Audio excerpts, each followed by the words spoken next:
भूपेश के भ्रष्ट शासन में छत्तीसगढ़ लोक सेवा आयोग की नौकरियां कांग्रेसी नेताओं और प्रशासनिक अधिकारियों के बेटे बेटियों को थोक में बांट दी गई। पीएससी अध्यक्ष ने तो अपने परिवार के 5 परिवारजनों को प्रशासनिक अधिकारी बना दिया।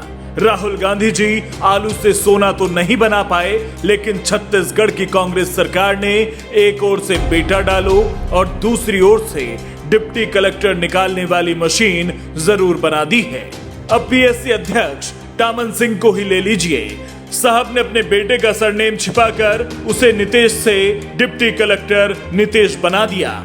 यही नहीं, टामन सिंह जी ने अपने बड़े भाई के पुत्र को डीएसपी, अपने पुत्र की पत्नी को डिप्टी कलेक्टर, अपने भाई की बहू को जिला आबकारी अधिकारी और अपनी बहन की बेटी को लेबर अधिकारी का पदभार सौंप दिया। राजनीतिक रसूख रखने वाले इन बेटे बेटियों की ना कोई योग्यता देखी गई, ना ही पात्रता। देखा गया तो बस नेताजी का नाम और बना दिए गए कांग्रेस राज में डिप्टी कलेक्टर और डीएसपी। ऐसी लगभग 18 नियुक्तियों पर हाईकोर्ट में सुनवाई होनी है। चीफ जस्टिस की बेंच ने कांग्रेस प्रशासन को लताड़ लगाते हुए पूछा कि एक अधिकारी के 4-5 रिश्तेदारों का चयन कैसे हो सकता है।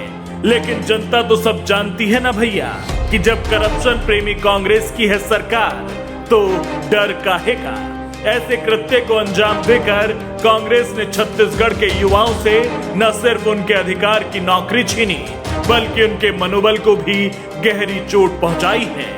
सत्ता का ऐसा नशा कांग्रेस के अंत का कारण बनेगा। आओ नहीं सही वो, बदल के रही वो।